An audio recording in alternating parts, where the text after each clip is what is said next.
important official society of theirs, they will be able to pass the time without the silent, though terrifying glances and watchfulness on the part of their proprietresses.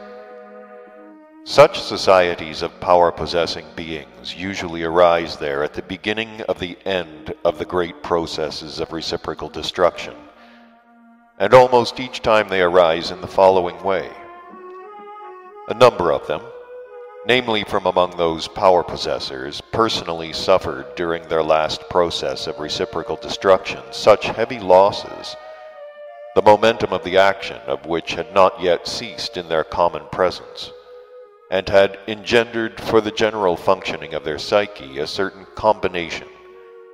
that the data in their subconsciousness for the arising of the being impulse named conscience had begun by itself to take part in the functioning of that automatic consciousness of theirs, which had already long ago become habitual to them. That is to say, there was obtained by itself in their general psyche that combination about which the most saintly Ashiata Shiyamash had dreamed for all the three-brained beings of that ill-fated planet. Well then, my boy, owing to this, when the said power-possessing beings meet together and discuss a great deal about this terrible property of theirs, they gradually begin to see it almost in its true light, and a genuine sincere desire just begins to appear in them to do everything possible to attain to the abolition of this appalling horror proceeding on their planet. And so, if it happens that several such terrestrial power-possessing beings with, so to say, resurrected conscience should chance to meet, and thanks to a long mutual influence, see and feel reality almost in its true light, then they unite in order jointly to find some possibility or other of actualizing these sincere wishes of theirs. In this manner, all such societies formed there usually begin. These beings might, perhaps, somehow or other achieve good results, but the evil lies in this, that as a rule, other of these terrestrial important and power-possessing beings very soon enter such societies and begin to take part in them. These latter enter and take part in the tasks of such societies, not because their conscience also begins to speak, far from it. They join only because, according to all those same abnormally established conditions of ordinary being existence, they, being important and power-possessing, must as a matter of course be members of and participate in every important society. When these other terrestrial important and power-possessing beings enter such societies and also begin to participate in their affairs, then they, with their personal egoistic and vainglorious aims, as a rule not only very soon send all the tasks of the society and everything that has been done by the beings with resurrected consciences, as is said, flying up the chimney, but as a rule they also very soon, as it is also said there, put genuine spokes into the wheels of the first founders of these societies. And therefore these societies of beings which are formed there for a common planetary welfare always quickly die, and die, as I already told you, even without death agony.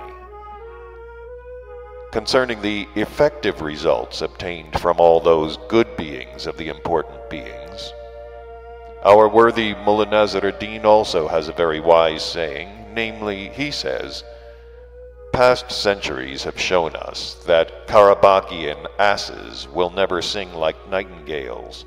nor will they refrain from indulging their noble taste for real Shushunian thistles." Here, apropos, it will be opportune for you also to know that during the long centuries of my attentive observations of the three-brained beings of planet Earth, I never once noticed that in any of the societies formed by them with the aim of jointly devising means for the happy existence of the great masses,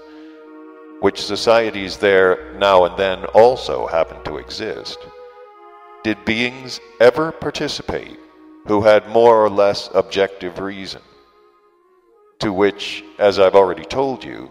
many there did nevertheless attain by their perseverant efforts in their aim for self-perfection.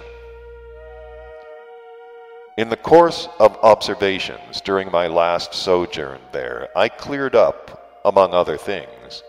that the beings with objective reason do not happen to be in these societies for the following reasons.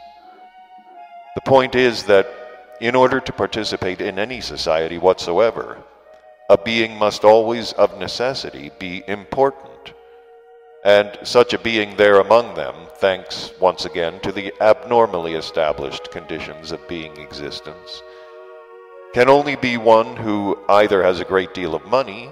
or who becomes what is called famous among other beings there. And since, especially during recent times, only those beings can become famous and important among them in whom the mentioned sacred function, namely being conscience, is entirely absent, then in consequence of the fact that this sacred function in the presences of beings is in general always associated with everything that represents and is objective reason,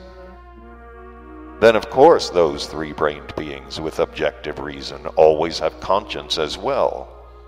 and consequently such a being with conscience will never be important among the other beings. That is why the beings with pure reason there never have had and never will have the possibility of taking part in the societies of beings who are formed of important and power-possessing beings. And regarding the same question, it happens there just as our dear Mullah Nasr ad-Din has already once said, namely, this is the highest punishment. Pull at the tail, the mane gets stuck. Pull at the mane, and the tail gets stuck. Whatever might have been. Yet, as I've already said,